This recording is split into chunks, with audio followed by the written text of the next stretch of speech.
সুদের হার আজকে কিছুক্ষণ আগে ঘোষণাও করা হয়েছে এবং যেখানে 5 রাজ্যে নির্বাচনের ফল ঘোষণার পরে এটা সিদ্ধান্ত, আপনারা কিভাবে বিষয়টিকে দেখবেন? যেখানে ইতিমধ্যে প্রচুর পরিমাণে কাটাও হচ্ছে এমপ্লয়িদের কাছ থেকে, সেই স্ল্যাবটাও বাড়িয়ে দেওয়া হবে এবং কালকে 4টে রাজ্যে নির্বাচন বিশাল ইপিএফ এর সুদ কমিয়েছে কেন্দ্রীয় সরকার এবং এটা অত্যন্ত একটা উদ্বেগজনক এবং বিপজ্জনক সিদ্ধান্ত। মধ্যবিত্ত, নিম্নবিত্ত যারা বিভিন্ন ধরনের কাজে এই ইপিএফ এর উপর নির্ভরশীল, যারা সঞ্চয়ের উপর নির্ভরশীল, সমাজের বিভিন্ন ক্ষেত্রে মানুষরা রয়েছেন, সেখানে যেভাবে ইপিএফ এর সুদ গত 10 বছরের সব থেকে কম জায়গায় নিয়ে গেল কেন্দ্রীয় সরকার, তার তীব্র প্রতিবাদ সর্বভারতীয় তৃণমূল কংগ্রেস করছে। এবং এক্ষেত্রে আমাদের খুব স্পষ্ট বক্তব্য যে 4টি রাজ্যে নাকি ওরা জিতেছে, তো এই জয়ের উৎসব করছিলেন না, প্রধানমন্ত্রী নরেন্দ্র মোদী ভাষণ দিলেন, তো এই 4টি রাজ্যে বিজেপি তথাকথিত জয়ের উপহার দিলেন জনগণকে, দেশবাসীকে এই কেন্দ্রীয় সরকার। একের পর এক জনবিরোধী নীতি নিয়ে তারা চলছেন। প্রধানমন্ত্রী ভাষণে স্পষ্ট ইঙ্গিত ছিল মূল্যবৃদ্ধি, তিনি যুদ্ধের দিকে আঙুল তুলছেন, ভুল, বিভ্রান্ত করছেন মানুষকে। কারণ যুদ্ধের অনেক আগে থেকে পেট্রোল, ডিজেল, রান্নার গ্যাস, কৃষকের সার, জীবনদায়ী ওষুধ, ভোজ্য তেল, সবের দাম বাড়ছে। ওনারা বলেন ভারত মাতা কি জয়, কিন্তু মায়ের গলা থেকে গয়নাগুলো একের পর এক খোলা বাজারে বিক্রি করছেন। এয়ার ইন্ডিয়া বিক্রি করে দিয়েছেন, জীবন বীমা নিগম খোলা বাজারে ছাড়ছেন শেয়ার, একটা বিপজ্জনক দিকে নিয়ে যাচ্ছেন তারা। এই পরিস্থিতিতে আমরা তীব্র নিন্দা করছি সর্বভারতীয় তৃণমূল কংগ্রেস। আমরা চাই বিজেপি দুর্বল হোক, বিজেপি পরাজিত হোক, বিজেপির এই জনবিরোধী নীতি থেকে ভারতবর্ষের মানুষকে মুক্ত করা আমাদের লক্ষ্য। আমরা সেই লড়াই চালিয়ে যাব। তুলনায় পশ্চিমবঙ্গের দিকে আপনারা যদি তাকিয়ে দেখেন, তাহলে দেখবেন এই লকডাউন পরিস্থিতিতে সারা দেশে মাথাপিছু আয় যখন কমেছে, তখন নানা সামাজিক সুরক্ষার মাধ্যমে মমতা বন্দ্যোপাধ্যায় সরকার বাংলায় মাথাপিছু আয় বাড়িয়েছে। কিন্তু দেশের মানুষের কাছে সামাজিক সুরক্ষা নেই। নরেন্দ্র মোদী শুধু কর্পোরেট জগৎ এবং তার বন্ধু বান্ধব তাদের কথা ভাবেন। ইপিএফ এর সুদ যেভাবে কমানো হলো, এই ধরনের একটা প্রতিকূল পরিস্থিতির মধ্যে যেখানে মানুষকে লড়াই করতে হচ্ছে, সেটা জনবিরোধী সরকার, জনবিরোধী নীতি, জনবিরোধী বিজেপি এবং তাদের এই সর্বনাশা নীতিগুলি নিয়ে তারা এগোচ্ছে। আমরা তীব্র প্রতিবাদ করছি। সংসদের ভেতরে, সংসদের বাইরে, সর্বত্র তীব্রভাবে সর্বভারতীয় তৃণমূল কংগ্রেস এর প্রতিবাদ চালিয়ে যাবে। অধীর চৌধুরী বলেছেন আজকে যে মমতা বন্দ্যোপাধ্যায় কংগ্রেসের টুটি চেপে ধরেছেন সর্বত্র।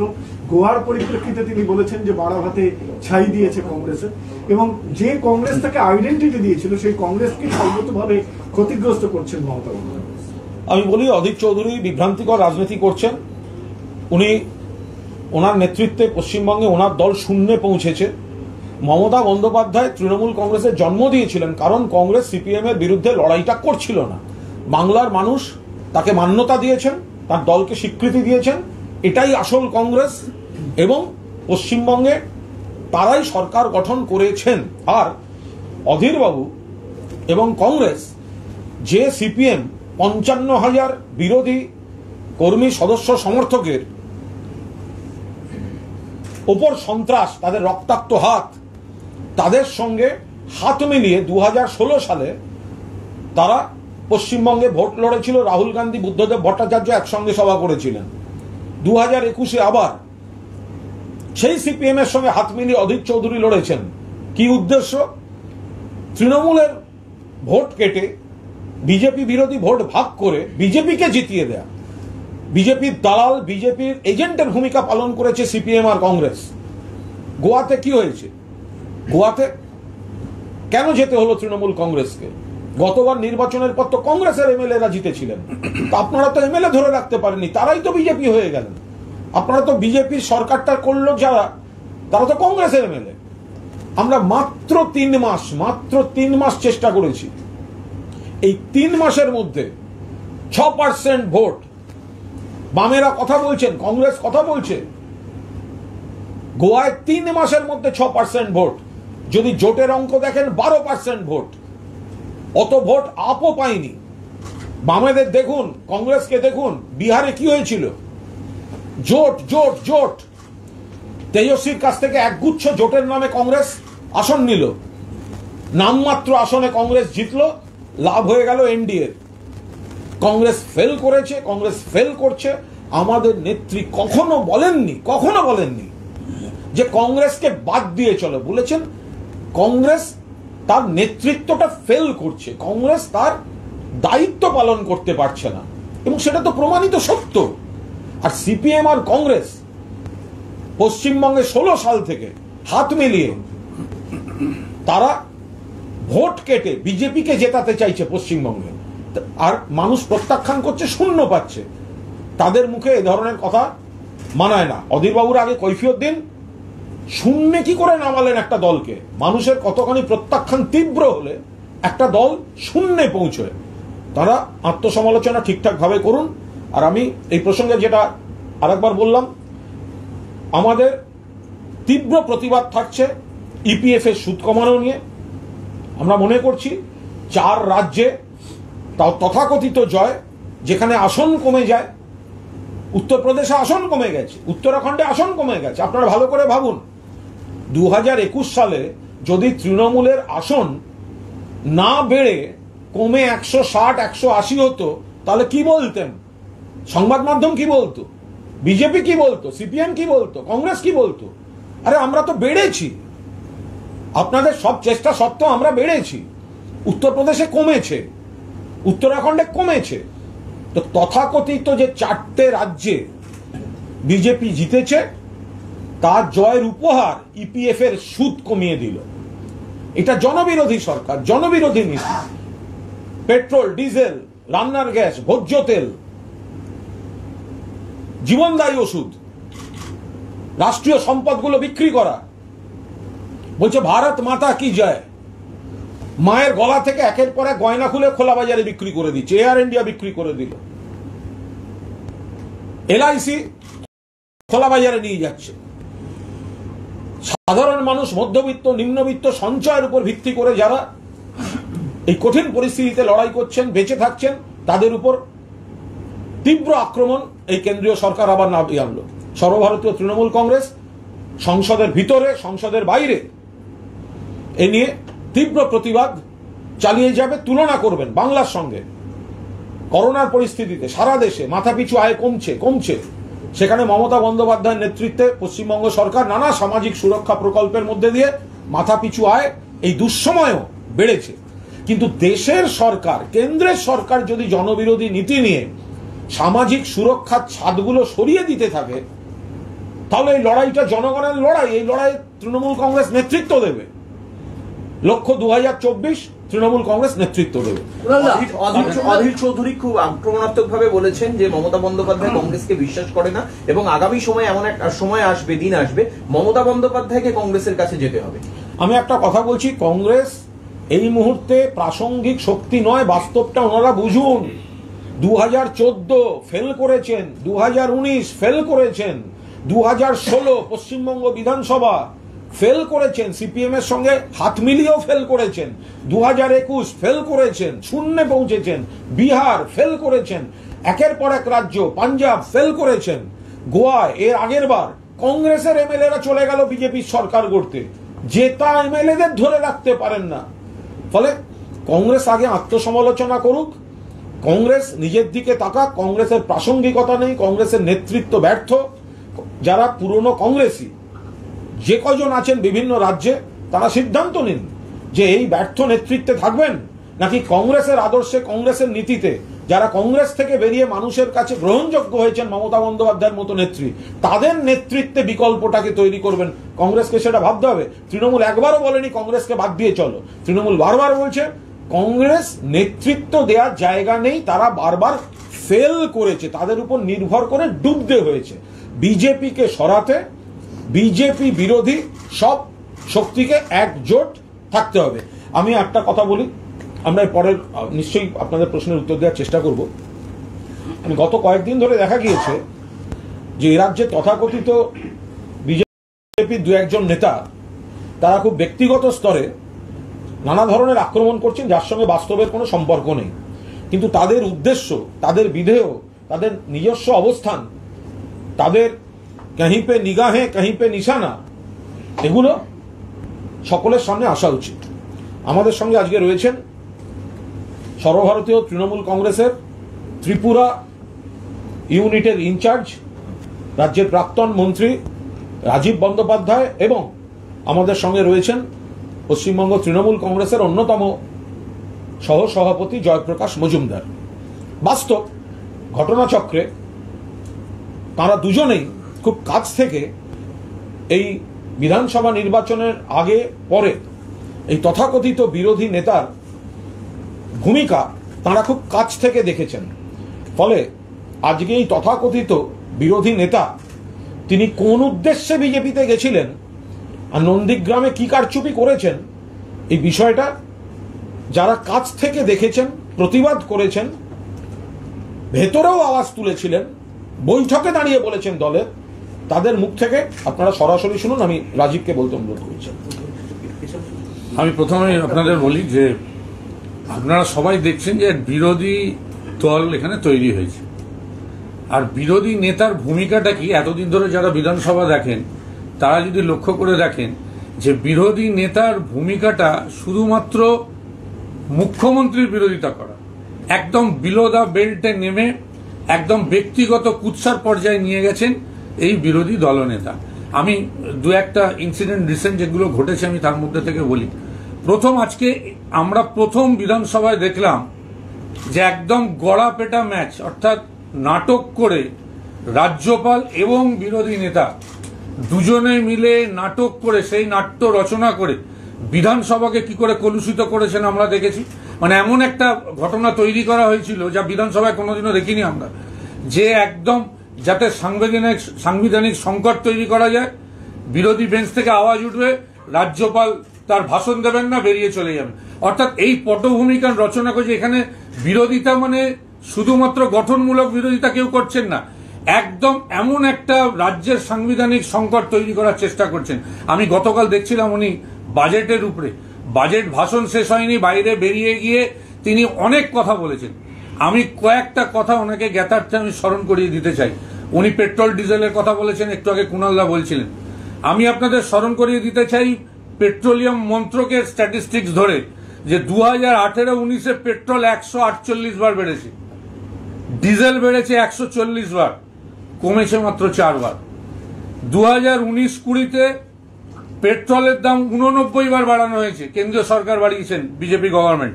ডিজেল বেড়েছে 79 বার। 20-21 পেট্রোল বেড়েছে 76 বার, ডিজেল বেড়েছে 73 বার। এবং সর্বোপরি যে এক্সাইজ তোলা হয়েছে 3,44,000 কোটি টাকারও বেশি যে এক্সাইজ তোলা হয়েছে কেন্দ্রীয় রেভিনিউ, গতকালকে মুখ্যমন্ত্রী পর্যন্ত বলেছিলেন উনি জানেন না, উনি বাজেটের বিতর্কে অংশগ্রহণ করতে পারবেন না, কারণ উনি খুব ভালো করে জানেন যে ওনার কতটা দৌড়, তাই বাইরে বেরিয়ে তিনি বিভ্রান্তিমূলক কথা বলার চেষ্টা করছেন। আমরা অবাক হয়ে গেলাম। উনি বলছেন যে কেন বেরিয়ে এসছেন না, বাজেটের প্রত্যেক পাতায় পাতায় নাকি কেন্দ্রীয় প্রকল্পগুলোকে রাজ্যের প্রকল্পগুলো চালানো হয়েছে। আমি ওনাকে স্মরণ করিয়ে দিতে চাই, কোন প্রকল্প কেন্দ্রীয় প্রকল্প? কন্যাশ্রী প্রকল্প কেন্দ্রীয় প্রকল্প, আপনারা এখানে রয়েছেন মানুষ জানে। কন্যাশ্রী প্রকল্প, রূপশ্রী প্রকল্প, শিক্ষাশ্রী প্রকল্প, যুবশ্রী প্রকল্প, স্বাস্থ্যসাথী বলুন, আপনারা লক্ষ্মীর ভান্ডার বলুন, গতিধারা বলুন, কর্মতীর্থ বলুন, কোন প্রকল্প, স্টুডেন্ট ক্রেডিট কার্ড বলুন, দুয়ারে সরকার বলুন, শিক্ষাশ্রী বলুন, সবুজশ্রী বলুন, সবুজ সাথী সাইকেল বলুন, কোন প্রকল্পটা উনি বলছেন? আমি তো অবাক হয়ে যাচ্ছি যে এত মিথ্যা ভাষণ দিতে পারেন। কেন মিথ্যা ভাষণ দেওয়াটা তার কাজ, আমরা নিজেরাও দেখেছি বিগত দিনেও। আমি বারবার বলতাম, তখন আপনারাও দেখেছেন, এর আগে আমি অন এয়ার বলেছি যে বিজেপিতে ঢুকে যখন দেখতাম যে শুভেন্দু অধিকারী বিরোধী দলনেতা ব্যক্তিগত কুৎসা এমন জায়গায় নিয়ে চলে গেছেন, এমন পর্যায়ে নিয়ে চলে গেছেন, আমি তার প্রতিবাদ তখনও করেছি, তাকেও বলেছি যে তৃণমূল কংগ্রেস থেকে বেরিয়ে এসে মুখ্যমন্ত্রীর বিরুদ্ধে এইরকম বিলো দ্য বেল্ট যদি বলা হয়, তাহলে এটা নিশ্চিতভাবে বাংলার মানুষ ভালোভাবে নেবে না। তার ফলাফল আমরা বিগত দিনে বাংলার রেজাল্ট থেকে আমরা দেখেছি। এবং সর্বোপরি আমি বলছি, প্রত্যেক কটা মুহূর্তে এমনভাবে তিনি মানুষকে বিভ্রান্ত করার চেষ্টা করছেন। আমি আজকে দায়িত্ব নিয়ে বলতে পারি, নন্দীগ্রাম উনি বারবার বলেন, আমিও সেই সময় ভারতীয় জনতা পার্টিতে ছিলাম, বুকে হাত দিয়ে বলুক তো নন্দীগ্রামের ভোট কতটা স্বচ্ছ হয়েছে? বাংলার মানুষ জানে নন্দীগ্রামের ভোট কিভাবে হয়েছে। নন্দীগ্রামের ভোট স্বচ্ছ হয়নি। এবং সর্বোপরি যেদিন ফলাফল ঘোষণা হয়, তিনি নিজে আমায় বিকেলে ফোন করে বলেছিলেন যে নন্দীগ্রামে আমি হেরে গেছি। তারপর কোন জাদু বলে আবার নন্দীগ্রামে তিনি জিতলেন। আমি নেত্রীকে অনুরোধ করব, যে কেস করা হয়েছে হাইকোর্টে, সত্যি কথা একদম আমরা তাই সেই কেসে আমরা চাই এর বিচার হোক, যাতে আবার পুনরায় নয় নির্বাচন, নয় ভোট গণনা হোক। তাহলেই দুধ কা দুধ পানি কা পানি কি আছে তা পুরোপুরি স্পষ্ট হয়ে যাবে। ইনি বর্তমানে কি অবস্থা, আজকে বিজেপিতে যদি কেউ দাম বাড়িয়ে থাকেন, তার নাম হচ্ছে মমতা বন্দ্যোপাধ্যায়। আজকে যখন শুভেন্দু অধিকারী এই কথাগুলো বলে, তখনও বলতে আমি বারবার এই কথাটা বলতাম যে আজকে শুভেন্দু অধিকারীকে যদি কেউ তৈরি করে থাকে বিরোধী দলনেত্রী, তার নাম হচ্ছে, যদি কেউ তৈরি করে থাকেন, তিনি আমাদের দলনেত্রী মমতা বন্দ্যোপাধ্যায়, যার অবদানে আজকে তিনটে দপ্তর পেয়েছিলেন উনি।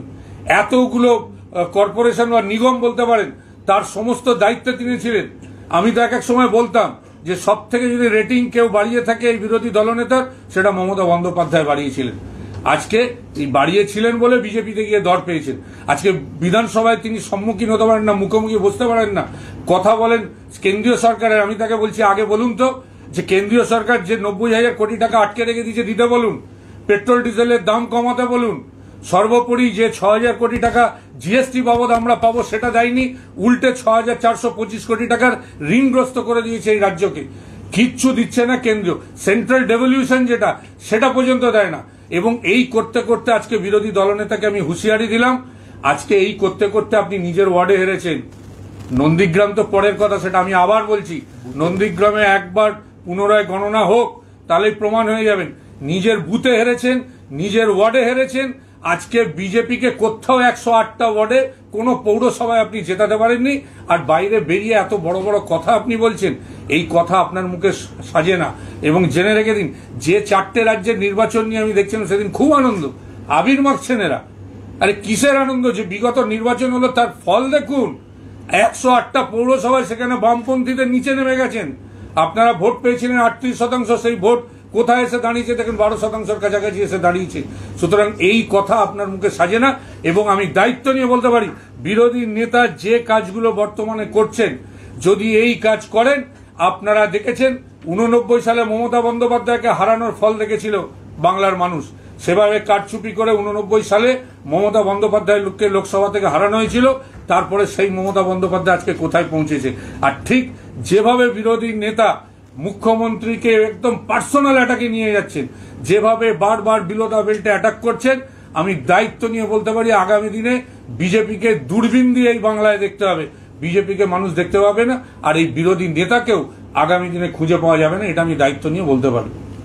আমি না, এখন পরে প্রশ্ন নিয়ে আমি অনুরোধ করব আমাদের রাজ্য তৃণমূলের অন্যতম সহসভাপতি জয়প্রকাশ মজুমদার, ঠিক কি কারণে, উনি বিজেপির অন্যতম শীর্ষ নেতা ছিলেন, ঠিক কি কারণে, কোন উদ্দেশ্যে এই শুভেন্দু অধিকারী বিজেপিতে গিয়েছিলেন, আপনি জয়প্রকাশ মজুমদার বর্ষিয়ার নেতা, তার কাছ থেকে শুনুন।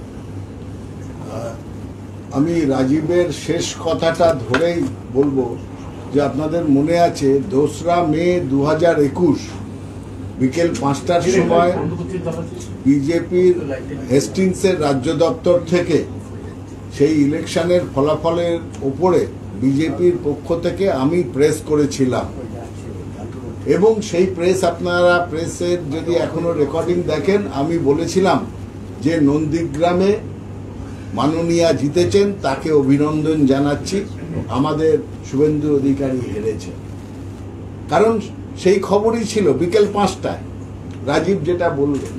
আমাকে নিজে ফোন করে বলেছে আমি হেরে এর পরবর্তী ক্ষেত্রে যখন উল্টে যায় ফলটা, পাল্টে যায় ফলাফল, তার পরবর্তী ক্ষেত্রে আমি নিজে শুভেন্দু বাবুকে জিজ্ঞেস করি যে আমরা খবর পেলাম, আমরা প্রেস করে বললাম তুমি হেরে গেছো, তারপর এই পরবর্তী ক্ষেত্রে জিতলে। উনি একটা তার রহস্যময় হাসি হেসে আমাকে বলেছিলেন, জয়প্রকাশ দা অনেক কায়দা করতে হয়েছে, কোট আনকোট বলছে, অনেক কায়দা করতে হয়েছে। এই প্রসঙ্গেই বলছি কায়দাটা দীর্ঘদিন ধরেই চলছিল। কারণ যখন শুভেন্দুবাবু সিদ্ধান্ত নেন বা বিজেপির থেকে সিদ্ধান্ত হয় যে শুভেন্দুবাবু যোগদান করতে চলেছেন, সেই সময়কার কয়েকটি মিটিংয়ে আমার উপস্থিত হওয়ার সুযোগ হয়েছিল। কেন্দ্রীয় নেতৃত্ব, রাজ্যের দিলীপবাবু ছিলেন এবং আরও কয়েকজন ছিলেন। তাদের সেই জায়গাতে, এবং আপনারাও জানেন দিলীপবাবু বিভিন্ন বিষয়ে আমার উপরে, আমার মতামতের উপর নির্ভর করতেন, আলোচনা করতেন। তিনি প্রাথমিকভাবে শুভেন্দুবাবুর যোগদানে একটুখানি তার অনীহা ছিল। যাই হোক, সেখানে ওই সময়কার শুভেন্দু বাবুর বিরুদ্ধের যে এফআইআর, যে কেস, সেইগুলোকে অন্তরালে পাঠিয়ে দেওয়ার, 7 হাত জলের নিচে পাঠিয়ে দেওয়ার একটা সুন্দর আন্ডারস্ট্যান্ডিং যে হচ্ছে সেটা পরিষ্কার হয়েছে। এই প্রসঙ্গে আপনাদের আরো একটু পেছনে নিয়ে যাই। এই শুভেন্দু বাবুর যে নারদার ঘটনা 2016 সালে পার্টির নির্দেশে পার্টি অফিস থেকে আমি দেখিয়েছিলাম, আপনাদের মনে থাকবে সেটা। এবং আমার সেইখান থেকে দায়িত্ব নিয়ে আমি জিজ্ঞেসও করেছিলাম কেন্দ্রীয় নেতৃত্বকে যে এর এফআইআর এর নাম আছে, কি হচ্ছে তদন্ত, এরকম। তাকে তখন বলেছিলেন কেন্দ্রীয় নেতৃত্ব এবং রাজ্যের 2-1 নেতা যে শুভেন্দু বাবুকে এই যে তার বিরুদ্ধে অভিযোগ, সেইটা থেকে বাঁচার জন্য তিনি আসছেন আজকে বিজেপিতে। এবং আপনারাও জানেন, এসেই তিনি সনাতনী বিজেপি হয়ে উঠেছেন। সুতরাং তার আজকের সমস্ত কথাবার্তার মধ্যে বা পেছনে আছে একটা কনস্পিরেসি, যেখানটাতে সেই কনস্পিরেসিটা হচ্ছে যে আমি কেন্দ্রীয় তদন্তের হাত থেকে আমি বাঁচব, আমি বেঁচে থাকব, আমি পেছনে নিজের কৃতকার্যটাকে আমি সরিয়ে দিতে চাই। এটাই তিনি প্রমাণ করেছেন। আরেকটি কথা আমি আপনাদের বলতে চাই যে টাকা পয়সার কথা হলো, কেন্দ্রীয় টাকা পয়সা বাকি আছে। আমি নিজে শুনেছি যখন আলোচনা হয়েছে আমাদের, শুভেন্দুবাবু বলছেন কেন্দ্রীয় নেতাদের পশ্চিমবঙ্গকে পেটে মারতে হবে, ভাতে মারতে হবে। পশ্চিমবঙ্গকে পেটে মারতে হবে, ভাতে মারতে হবে মানে কি? মমতা বন্দ্যোপাধ্যায়, কুণাল ঘোষ, রাজীব, পশ্চিমবঙ্গের জনতাকে আপনারা টাকা পাঠাবেন না, পশ্চিমবঙ্গের জনতাকে পেটে মারা, ভাতে মারা, সেটার পরামর্শ দিচ্ছেন কে? বিরোধী দলনেতা দিচ্ছেন দিল্লিকে। পশ্চিমবঙ্গের মানুষের জীবন নিয়ে তিনি রাজনীতি করছেন। নিজের ওয়ার্ডে সেই কারণেই এবার জিততে পারেননি, কারণ জনতা পরিত্যাগ করেছেন। পশ্চিমবঙ্গের মানুষকে পেটে মারতে হবে, ভাতে মারতে হবে, এটাই হচ্ছে শুভেন্দু বাবুর পরামর্শ কেন্দ্রীয় বিজেপিকে। তারই এই যে কথা শুনলেন যে 90,000, 1 লাখ কোটি টাকা কেন্দ্র থেকে যে করে হোক আটকে রাখো, আর কাদের ওপর ফলাফল পড়বে? সাধারণ গরিব মানুষ, প্রান্তিক মানুষ, গ্রামের মানুষ। প্রাপ্য টাকা রাজ্য পাবে না, আর তার ফলাফলে গরিবদের, আরো গরিব, তাদের খেতে অসুবিধে হবে। বলছেন শুভেন্দু বাবু সেই মিটিংগুলোতে রেশন পাঠাচ্ছেন কেন? বা এখান থেকে মমতা বন্দ্যোপাধ্যায় চাল দিচ্ছেন, সেটাকে বন্ধ করার বন্দোবস্ত করুন। মানে যতগুলো সাধারণ গরিব মানুষের জন্য যত প্রকল্প, সেগুলোকে সব বন্ধ করতে হবে। কার টাকায় প্রকল্প চলে? সাধারণ মানুষের টাকায়, করদাতাদের টাকায়, বিজেপির টাকায় নয়। বিজেপির দিল্লি অফিসেতেও এই টাকা তৈরি হয় না। সুতরাং এই যে বাংলা বিরোধী মনোভাব শুধু ক্ষমতা এবং রাজনীতির জন্য আর নিজেকে বাঁচানোর জন্য, এটা শুভেন্দু বাবুকে, বাংলার মানুষকে জবাব দিতে হবে। আর একটি কথা বলেই আমি আমার বক্তব্য শেষ করব, যে শুভেন্দু বাবু তিনটে জায়গাতেই তিনি রাজনীতির মূল উদ্দেশ্য, তার রাজনীতি জড়িয়ে আছে তিন জায়গায়: রাজভবন, হাইকোর্ট আর নয়তো দিল্লি। বাংলার মানুষের সঙ্গে নেই, এবং সেই জন্যই নিজের ওয়ার্ডে পরাজিত হয়েছেন। এই নেতা তার নেতাকে বলেন, তার নিজের এই যে বিধায়কদের দল, তাতেও 50%-এর বেশি বিধায়ক কেন পছন্দ করছেন না শুভেন্দু বাবুকে, যে কারণে কালকে সেই বিবাদ মেটানোর জন্য আপনারা জানেন যে রাজ্য থেকে লোকজন গিয়ে নিজাম প্যালেসে গিয়ে মিটমাট করতে হয়েছে, মিটিং করতে হয়েছে। কিন্তু সব থেকে বড় কথা, এই রাজনীতিটা চলে গেছে তিনটে অধ্যায়ের ওপরে: হয় রাজভবন, নয় হাইকোর্ট, নয় দিল্লির নেতা। আর বাংলার মানুষের সঙ্গে সংযোগহীন এই বিরোধী দলনেতা, তাই জন্য নিজের ওয়ার্ডে হেরে বসে আছেন। সামনের দিনে কি করবেন তিনি জানেন না, এবং কোনোভাবে বেঁচে থাকার জন্য, ওই অভিযোগগুলো থেকে বেঁচে থাকার জন্যই বিজেপির সঙ্গে আছেন। এইটুকুই বলার। আর মিথ্যে ভাষণ দিয়ে বেড়াচ্ছেন। দুটো মানে আপনারা দুজনেই বলেছেন কোট আনকোট কিছু কথা শুভেন্দু অধিকারীর সম্পর্কে, মানে রেজাল্ট বেরোনোর দিন সম্পর্কে।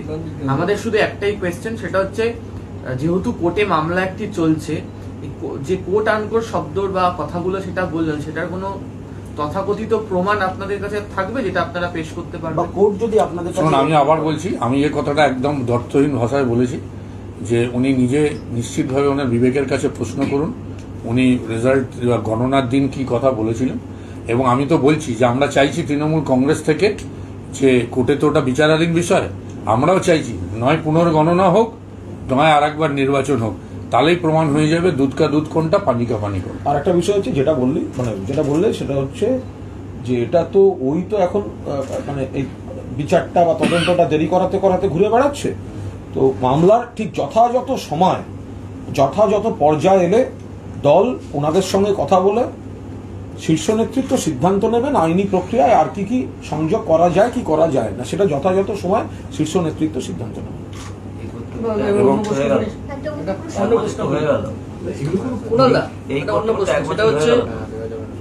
আম আদমি পার্টি আগামীকাল পশ্চিমবঙ্গে একটি মিছিল করবে, নিশ্চিত করতে পারে। তাদের যে বক্তব্য মিছিলে, যে পশ্চিমবঙ্গের রাজনীতির পরিবর্তন করার জন্য তারা পশ্চিমবঙ্গে আসতে চাইছে, কি বলবেন? এটা তো একটা গণতান্ত্রিক পরিবেশ পশ্চিমবঙ্গে আছে।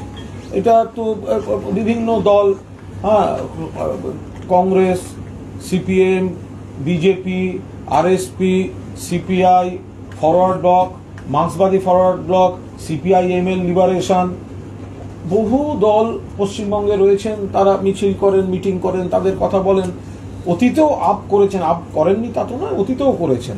তো কারুর যদি মনে হয় কোনো ব্যাপারে মিছিল করবেন তো করতেই পারেন।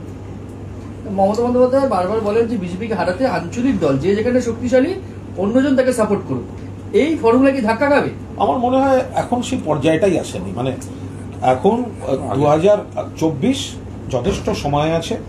ফলে মমতা বন্দ্যোপাধ্যায়ের নেতৃত্বে 21 সালের বিধানসভা নির্বাচন সবাই দেখে নিয়েছেন যে বিজেপির সর্বভারতীয় নেতাদের ডেলি প্যাসেঞ্জারি, কংগ্রেস সিপিএম এর হাত মিলিয়ে লড়াই, এগুলো সব হয়ে গেছে।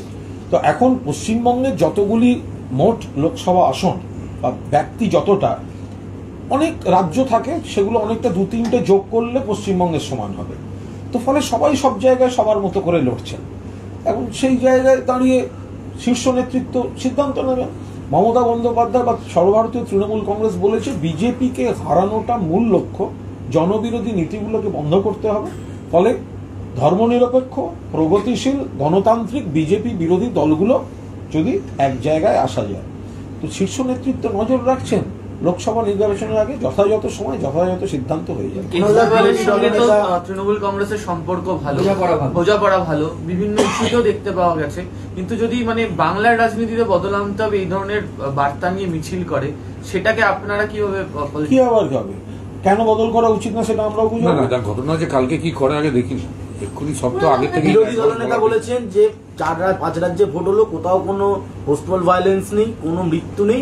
এ রাজ্যে সে কলেজের নির্বাচন হোক, পাড়ার নির্বাচন হোক, বারবার ভায়োলেন্স হচ্ছে। বিরোধী দলনেতার এইটুকু রাজনৈতিক জ্ঞান নেই, তাল জ্ঞান নেই যে বিধানসভা নির্বাচন আর পুরসভা নির্বাচনের ফারাক বোঝার।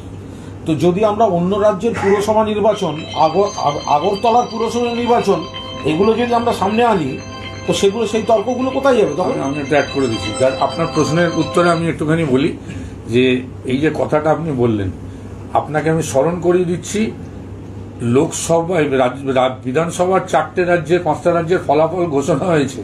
আর ওনাকে আমি স্মরণ করিয়ে দিই বিরোধী দলনেতাকে যে ত্রিপুরা জুড়ে কি সন্ত্রাস হয়েছে দেখুন, ত্রিপুরাতে কি সন্ত্রাস হয়েছে খালি দেখুন। ওখানে আমাদের কর্মী সমর্থকদের উপরে অত্যাচার হয়েছে, একদম আক্রান্ত আহত করে হসপিটালে পাঠানো হয়েছে, গাড়ি জ্বালিয়ে দেওয়া হয়েছে, মোটরসাইকেল ভেঙে চুরমার করা হয়েছে, বাড়ি ঘরদর জ্বালিয়ে দেওয়া হয়েছে।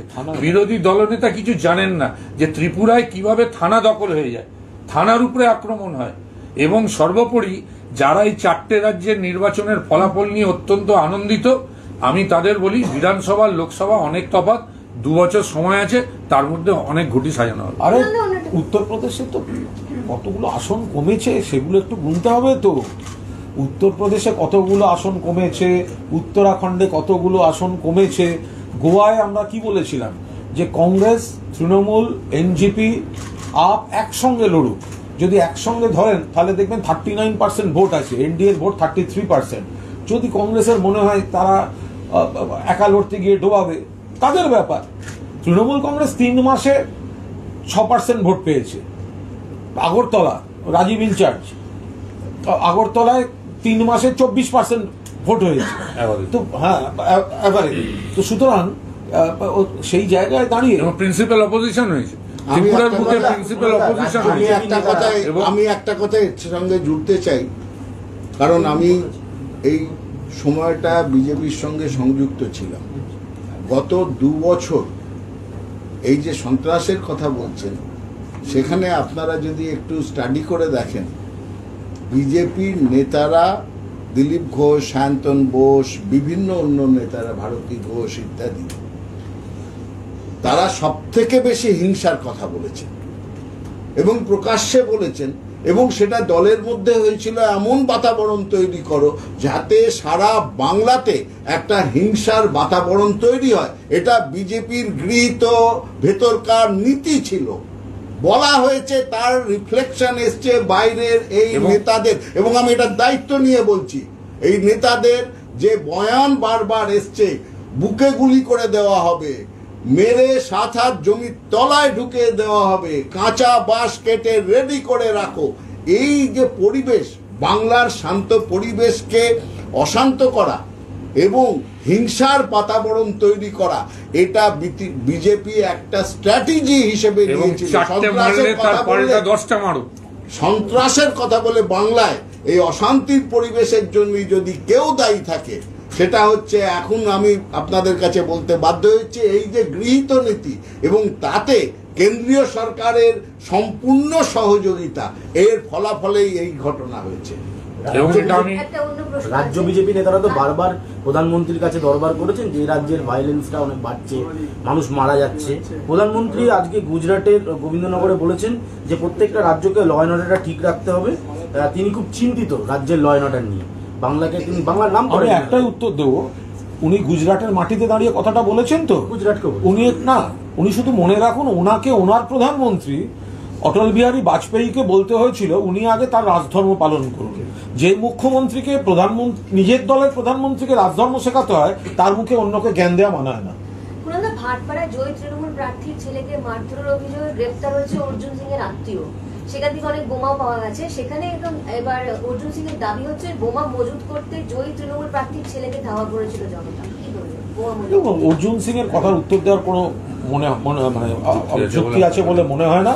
অর্জুন সিং ও হচ্ছে ওই প্রভাস টাইপের, হ্যাঁ ওই একটা হ্যাঁ ওই সব সময় ওই একটা বাহুবলী ব্যাপার শুনেছি। হ্যাঁ, তো সুতরাং উনি ওনার মানে গোটা ভাটপাড়া এলাকায়, হ্যাঁ, তো সবাই জানেন, ফলে ওগুলো আমাদের অব্দি এসে উত্তর নিতে হবে না। ভাটপাড়ার মানুষ জানেন অর্জুন সিং সম্পর্কে, এবং উনি ওনার ভাটপাড়ার মানুষকেই বোঝাতে পারলেন না বিধানসভায় উনি কি, উনি ভাটপাড়াকেই বোঝাতে পারলেন না পুরসভায় উনি কি। তো সুতরাং আমাদের আবার উত্তর দেওয়ার কি আছে? মানুষ জানেন, মানুষ বুঝে নেবেন। আচ্ছা, জয়প্রকাশ দা, আপনাকে একটা প্রশ্ন করছি। আজকে আপনি এই কথাগুলো বলছেন যে বিধানসভা নির্বাচন যখন হচ্ছিল, সামগ্রিকভাবে বাংলাকে ভাতে মারার কথা, পাতে মারার কথা শুভেন্দু বাবু বলছিলেন, এবং কেন্দ্রীয় সরকারও এ ব্যাপারে খুব সচেষ্ট ছিলেন বাংলাকে কি করে কোণঠাসা করা যায়। সেই সময়ই প্রতিবাদটা কেন করলেন? 100 বার করেছি, এবং আপনাদের আবার বলছি, আমার একটা দায়িত্ব ছিল যে পলিটিক্যাল ফিডব্যাক কমিটির সিঙ্গল ম্যান কমিটি, তার আমি ছিলাম দায়িত্বে। আমার কাছে এখনো আছে যেসব আমি ইমেল পাঠিয়েছি বারংবার কেন্দ্রীয় নেতৃত্বর কাছে, যে এখানে উগ্র হিন্দুইজম চলে না, এখানে বাঙালিদের কোণঠাসা করে ভাতে মেরে পাতে মেরে সেখানে জায়গা করা যাবে না। এখানে এই জায়গায় বাঙালির মনের হৃদয় স্পর্শ করতে হবে, আর এখানটাতে এসে মানুষের কাছে পাশে দাঁড়াতে গেলে মানুষের পাশে যেতে হবে ওপর থেকে বলে। এবং এই রকমও জায়গা এসছে যে আপনাদের যতগুলো নীতি, সমস্ত নীতিগুলো হচ্ছে অ্যান্টি বেঙ্গলি, বাংলার অস্মিতাকে আঘাত করে বাংলায় জায়গা করা যাবে না, এই সম্বন্ধে অন্তত আমি এখনই বলতে পারি ইলেকশনের আগে, ইলেকশনের সময় অন্তত 18টি প্রতিবেদন আমি পাঠিয়েছি। তখন দলে ছিলাম, সেইভাবেই আমি পাঠিয়েছি। 100 বার আছে, প্রয়োজন হলে সেগুলোও আমি বাইরে নিয়ে আসবো যে কি কি। আপনাদের আরো একটি ঘটনা মনে করিয়ে দিই। 2 তারিখে রেজাল্ট বেরিয়েছিল, 2রা মে, 5ই মে জগৎ প্রসাদ নাড্ডা এসেছিলেন এখানে, সেটাই বোধহয় তার এতদিন পর্যন্ত শেষ আশা বাংলায়। সঙ্গে কৈলাস বিজয়বর্গীয়ের সঙ্গে ভারতীয় জনতা পার্টির অন্যান্য নেতৃত্বও ছিল, এবং আপনারা অনেকেই ছিলেন ওয়েস্টার্ন হোটেলের বিকেলের সাংবাদিক বৈঠকে। সেই দিন জগৎ প্রসাদ নাড্ডার মতন রাষ্ট্রীয় সভাপতি এই অধম জয়প্রকাশ মজুমদারকে ডেকে 2.5 ঘন্টা মিটিং করেন ওই ওয়েস্টার্ন হোটেলে, এবং কি কি কারণে পরাজয় ওই আগেকার সমস্ত কাগজপত্র নিয়ে বসে বলেন আমাদের ভুল হয়েছে, যে এই জিনিসগুলো আমরা সরেজমিনে সেইভাবে ভাবিনি। আপনি আর একটা তথ্য তৈরি করে বলুন কি কি কারণে আমাদের পরাজয় হয়েছে। সেটা এই জগৎ প্রসাদ নাড্ডা আমাকে বলেন, আমি সেটাও পাঠিয়েছিলাম যে এই এই ভুল পরপর হয়েছে। তার মধ্যে আজকে আপনারা যেগুলো বলছেন, এই কথাটা গত 1.5-2 বছর ধরে বিজেপির যে খামতি, যে জায়গা হিংসার আশ্রয় নেওয়া, এবং সামনে একটা পেছনে একটা, সামনে বলছি যে কেন এখানে হিংসা, আর ভেতরকার মিটিংয়ে গৃহীত নীতি যে হিংসার বাতাবরণ তৈরি করতে হবে, এই দ্বিচারিতা বাংলার মানুষের কাছে নিয়ে যাওয়ার জন্য বিজেপিকে যথেষ্ট তার গতিবেগ দেয়নি, এবং ফলে যেটাই হয়েছে যে হৃদয় স্পর্শ করতে পেরেছে বাঙালিদের তিনি জয়লাভ করেছেন। এটা প্রেডিক্টেড ছিল আমার। প্রচুর হয়ে গেছে না, থাক। ছোট্ট ওই মালদা থেকে একটা খবর আসছে, সোশ্যাল মিডিয়ায় যুব তৃণমূল নেতা ছবি পোস্ট করেছে হাতে বন্দুক। ও মাঝে মধ্যে হয়, ওটা খেলনা বন্দুক না আসল বন্দুক, ক্যাপ পিস্তল না কি, এগুলো খোঁজ নিতে নিতে তার আগে রিয়াকশন দেওয়া হয়ে যায়। ফলে কোত্থেকে কি কে কি করেছে এক্ষুনি না জেনে অসম্ভব। একটা প্রশ্ন রাখি, এই যে আপনার বাই ইলেকশনের লড়া করিমপুর থেকে, এবং সেখানে একটা ইনসিডেন্ট ঘটে যাওয়া, আমি একটা ছোট্ট প্রশ্ন করবো, ইলেকশনের পর থেকে অর্ণব গোস্বামী কলকাতায় এসে টকশো করেনি কেন? হয়ে গেছে, চলো।